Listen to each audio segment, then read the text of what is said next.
I need you to take a very long, deep breath. Can you do that? What? Why? Just please, ask God to give you...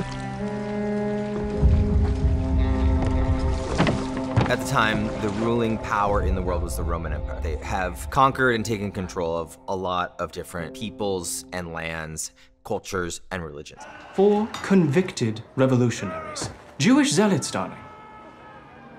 Leave the governing to me. Pilate is the governor of Judea. His wife's name is Claudia, and they had originally been assigned to a different jurisdiction outside of the Middle East. Emperor Tiberius didn't really like Pilate because he was a little bit too brutal and he was a little bit entitled and just kind of like off-brand in a way. I have been reprimanded for my use of force. So if word spreads that everyone in Israel is heavy-handed, then I have to be even less forceful.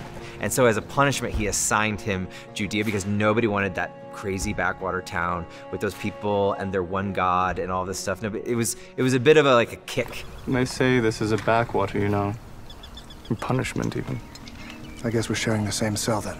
Usually, they would impose their own religion on a conquered people and just be like, guess what? Now you worship our pantheon. Israel, God's chosen people, somehow ended up getting a very special treatment where they were allowed to continue with their own religion, but it was all very much still carefully monitored by Rome. For instance, Pilate would keep the garments of the high priest locked up until it was a festival, and then he would let them have them back. And it had to be a certain number of days before it so that they could make sure that they were ceremonially clean. And then when the festival or holiday like Passover or Rosh Hashanah was over, the governor, Pilate, would take the garments back and lock them up, as if to say, we let you observe this.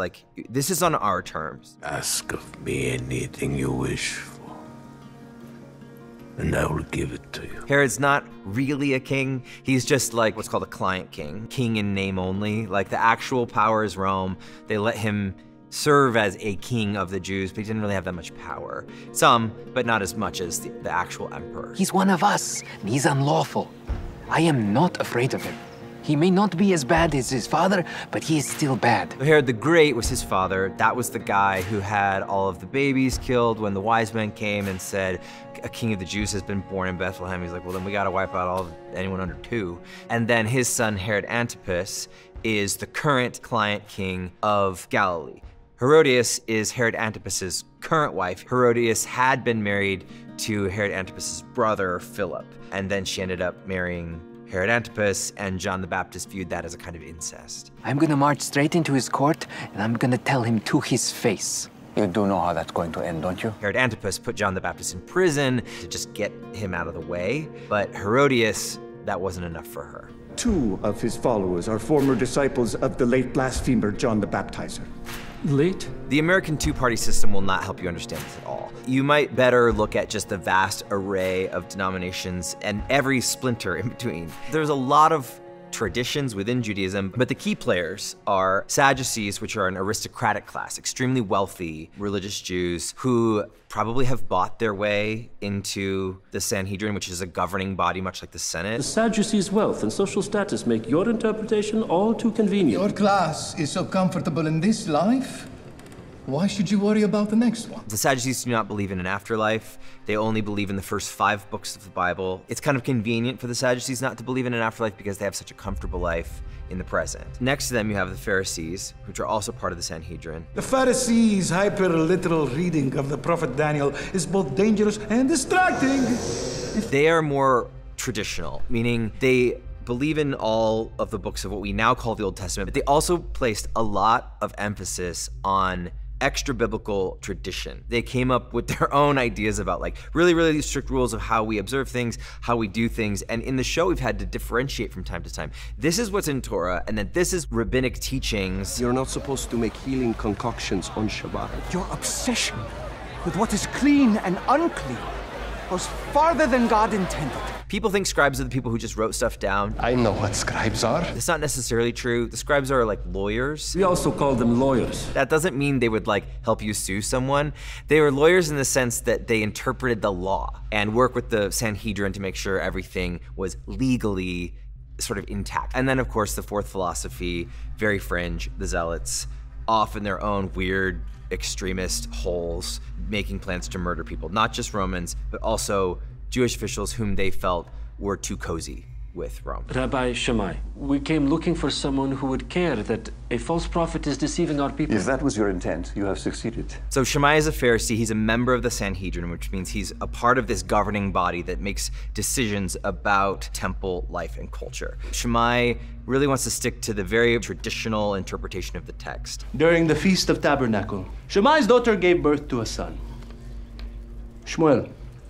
He climbed up onto the roof of the chamber where she and the boy lay and tore open a hole in the plaster just to make it a sukkah. He had people who were like in his school of thought, fellow Pharisees who agreed with his interpretation and wanted basically for nothing to change. A rabbi 300 years ago said observing Sabbath should be done this way and not deviated from, and then he would point to that as precedent, much like our Supreme Court might do today for a decision that's been handed down in the past, perhaps before any of them were even born. So in Shammai's school of thought, we're dwelling heavily on tradition and precedent and previous rabbis.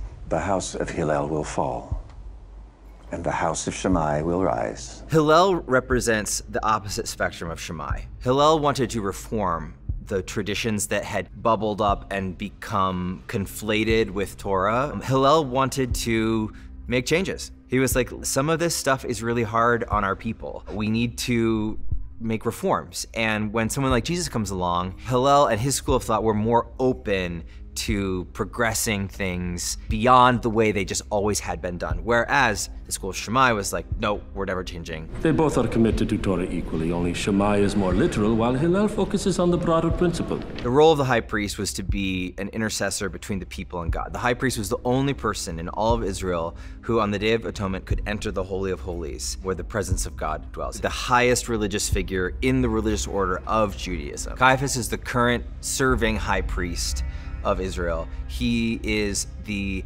son-in-law of Annas, who is the former high priest, which created some strife in the family and some kind of whispers among town, like, why did the son-in-law get it and not like one of that? He had a bunch of other sons that he could have chosen. It is a role that sends back generations through a particular family. Caiaphas married into this family and then got the job. He wasn't technically a descendant of Aaron or the Levites.